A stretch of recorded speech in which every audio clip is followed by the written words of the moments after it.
বাংলা ইন্ডাস্ট্রিকে আমার একটা কিছু কথা বলার আছে কয়েকটা। দেখুন, খাওয়া খাই রেষারেষিটা না একটা লেভেলে গিয়ে করলে ভালো লাগে, যেখানে পুরো ইন্ডিয়ার সমস্ত ফিল্ম ইন্ডাস্ট্রি 400 কোটি 500 কোটি 1000 কোটি নিয়ে খেলা করছে। সেখানে বাংলা ইন্ডাস্ট্রি একটা সিনেমা বছরে হয়তো 2টো কি 3টে সিনেমা 10 কোটির গণ্ডি পেরোয়, তারপরে তাদের সেলিব্রেশন পার্টি শেষ হয় না। আর এই নিয়ে আপনাদের লাফালাফি, তাতে আবার খাওয়া খাই, ওসব বাদ দিয়ে একটু সিনেমাটাতে মন দিন, সিনেমাগুলো একটু ভালোভাবে বানান। সবাই মিলেমিশে কটা 100টার জায়গায় 10টা সিনেমা বানান, কিন্তু 10টা সিনেমা ভালো বানান, যেটা মানুষের লাগবে, যেটা ভালো লাগবে, মানুষের দেখে মনে হবে না ভালো সিনেমা দেখলাম। এরকম না মনে হয় যে কথা শুনে সবার মাথায় উঠে চলে আসলাম, এসে ঠকে গেলাম। এরকম মনে হলে এরপরে আস্তে আস্তে না সিনেমা আপনাদের ইন্ডাস্ট্রিটা বন্ধ হয়ে যাবে। সিরিয়াল বানাতে হবে আপনাদের সবাইকে।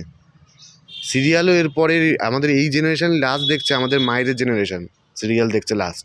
এর পরের জেনারেশন আর সিরিয়ালও দেখবে না, সিরিয়ালও চলবে না, ইন্ডাস্ট্রিই বন্ধ হয়ে যাবে, ভুট হয়ে পড়ে থাকবে।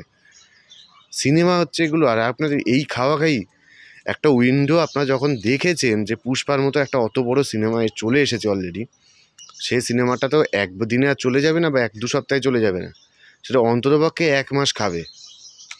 তারপরের উইন্ডোতে 20 তারিখে যখন রিলিজ করছে, তাহলে আপনাদের সেখানে অন্ততপক্ষে 1টা কি 2টো সিনেমা আনুন, একটা বড় সিনেমা একটা ছোটো সিনেমা, 4টে সিনেমা নিয়ে আসছেন।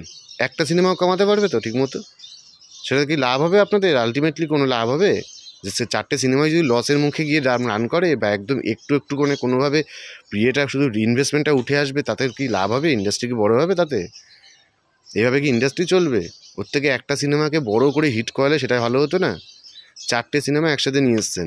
আপনারা ভালো করে জানেন যে প্রতি সপ্তাহে সাউথের একটা করে সিনেমা আসছে, আর সাউথের যে ক্রেজ চলছে এখন পুরো ইন্ডিয়াতে, তো আপনারা তো কোনো একটা শহরেও কি বলবো একটা জেলাতেও আপনাদের সিনেমা দাঁড় করাতে পারবেন না সাউথের এগেনস্টে। তো সেখানে একটু বুদ্ধি লাগিয়ে কাজ করা ভালো ছিল না? তারপরে আবার 25 তারিখ আসছে বেবি জন, পুরো ইন্ডিয়া, পুরো অল ওভার ইন্ডিয়াতে সিনেমা রিলিজ করছে। সেই সিনেমাটা একটা ভালো জায়গায় যাবে, তার পেছনে বড় বড় অ্যাক্টার রয়েছে, বড় ডিরেক্টর রয়েছে, সাউথের ডিরেক্টর রয়েছে। সেই সিনেমাটা কামাবে না? আপনাদের এখানে আপনাদের 4টে সিনেমার থেকে বেশি কামিয়ে যাবে ওই একটা সিনেমা, দেখে রাখবেন। একটা পুষ্পা 2 এসে 25 কোটি কামিয়ে গেছে। বাংলা সিনেমা কোন সিনেমাটা লাস্ট কামিয়েছিল 25 কোটি? মনে করে বলতে পারবেন?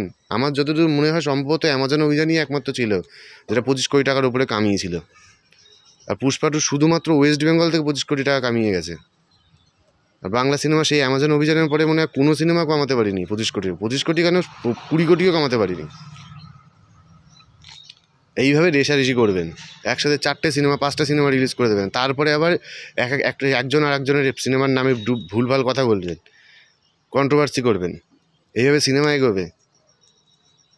কী লাভ হয়েছিল? সিংঘাম আর ভুলভুলাইয়া তোর খাওয়া খাই করেছিল, লাভ কোনটা হয়েছিল? কোন সিনেমাটার লাভ হয়েছিল? দুটো সিনেমাই মুখ তুবড়ে পড়েছিল। কামিয়ে চলে গেলেই শুধু হয়ে যায় না, সিনেমাটাকে ভালোও বানাতে হয়। সিংঘাম 3 ওটা সিনেমা বানিয়েছিল, তারপরে আবার খাওয়া খাই। এই জিনিসগুলো একটু ভাবুন, ভালো সিনেমা বানানোর চেষ্টা করুন। আমরাও চাই, আমরাও অনেক মুখিয়ে থাকি, আমরা অনেক এক্সাইটেড থাকি বাংলা সিনেমা হোক। এটা আমাদের নিজেদের ভাষা, নিজেদের সিনেমা, আমরা চাই সেই সিনেমাটাকে দেখতে, এনজয় করতে। তাই জন্য আপনাদের উপরেই ভরসা করেন। আমরা তো সিনেমা বানাই না, সিনেমা আপনারা বানান। আপনাদের দায়িত্ব আর ভালো সিনেমা দেওয়া, অন্ততপক্ষে বছরে 4টে সিনেমা ভালো দিন, সেখানে এই সব সিনেমা বানান, আর তার মধ্যে আবার খাওয়া খাই।